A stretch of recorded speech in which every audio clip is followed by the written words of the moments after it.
So I was just on the phone with my best friend tonight, and she was telling me about the fires that are in her area at the moment, and it just got me thinking, and I realised how often fire and wildfire and bushfire has been quite a big part of my life, and I wanted to share a little bit about that. Growing up in countryside in Victoria in Australia, and one of my first memories of fire as an adult was in the summer of 06-07, and I was living with my boyfriend in a little town just outside of Bairnsdale, and I remember we got evacuated from the farmhouse we were staying at there, and yeah, came into town and sort of sorted ourselves out and watched the sky turn orange and red and black when we were safe, so that was great. And the next big one I can remember was a big one that is pretty well known. It was in 2009, and that was Black Saturday, and there were some fires in central Gippsland, and I can remember being in Newborough watching the sky again go from orange to red to black, and my best friend was telling me she can remember one of the neighbouring towns getting evacuated, and she was watching all the cars drive up the hill in the town that we were living in.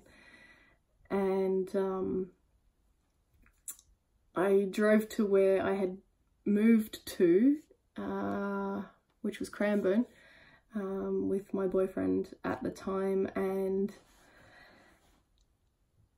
we didn't really have any furniture, so we'd just moved into this unit, we were sharing a car, he wasn't there, so I was in this little hot box with no aircon, no furniture.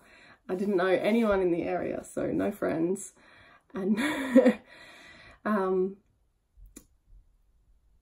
just remember watching the news and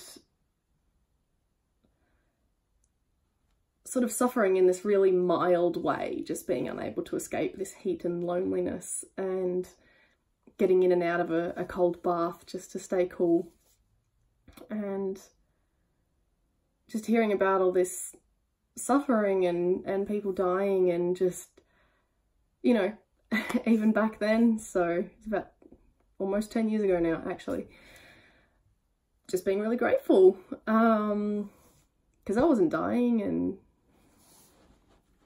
you know, I thought, oh, you know, I'm really lucky I haven't lost anyone, and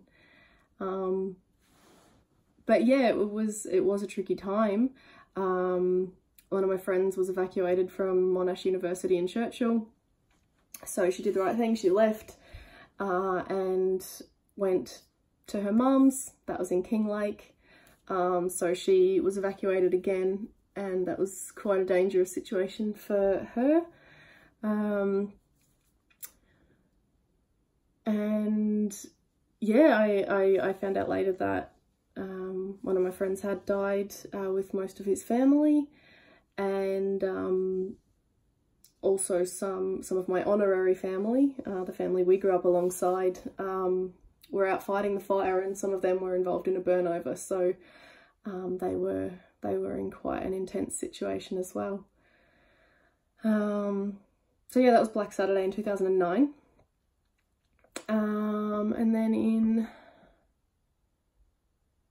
2013,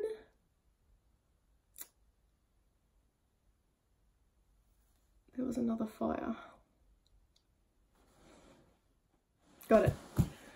In 2013, I was volunteering on an outdoor adventure camp for disadvantaged youth at Lacola, and we got the call to say we need to evacuate. So we had about 75 young people to wrangle, and that just went off beautifully. That went off without a hitch. We were calm, we were organised, we got all the kids, all their possessions, very quickly, not organised at all, and that was okay. But we got everything, got on the bus, we got out of there, and it wasn't long after we got out of there they shut the road going out of there, and then the fires did come within 5 k's from memory of the camp. So yeah, we got them out, we got down to Traralgon, and we ended up staying the night in a soccer club rooms, just all sleeping on the floor. And the irony was that some of those kids were on that camp because one of the things that some of them had experienced was traumatic bushfires and fires, and just gives me chills to think about the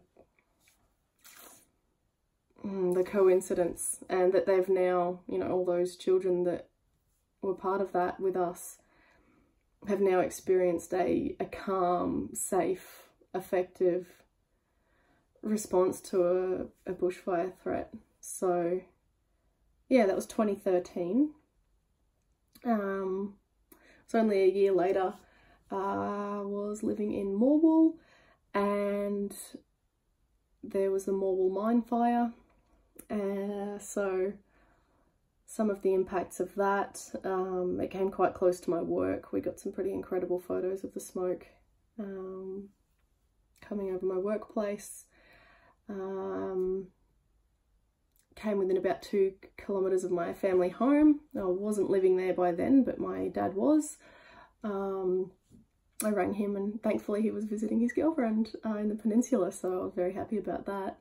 Yeah, the wind changed when it was about 2 k's from there. And yeah, we got smoked out, even living up the top of Morwell. So I think the people living down the bottom near the mines, they had a pretty rough time. There's plenty of, if you look up Morwell mine fire, there's plenty about that on the internet. So yeah, that was 2014. And yeah, now there's a fire that's been burning for a few days about 6 k's south of Rosedale. And up until a few hours ago, that was risking homes and lives. They've downgraded that emergency message for now. So yeah, lots of people calling emergency services and smoke inhalation and things like that. So yeah, I guess those are the five incidents that I can think of as an adult, and I'm 31, so yeah, since about 2006, 2007. So it's just a little insight into, I guess, the Gippsland region. Those, you know, Kinglake, of course, being up past Melbourne. And yeah, I guess what it can be like for some people living in the bush, and that the risk is very real. And to think about it in terms of gratitude, I'm incredibly grateful that, you know, my life hasn't been lost throughout any of those. And I'm incredibly grateful for the people that are out fighting the fires, and, you know, counselling the people who have lost loved ones, and grateful for, yeah, our emergency services and the technology and abundance that we have access to, that does save a lot of lives, and the early warning systems and all those sorts of things. So yeah, grateful to be alive.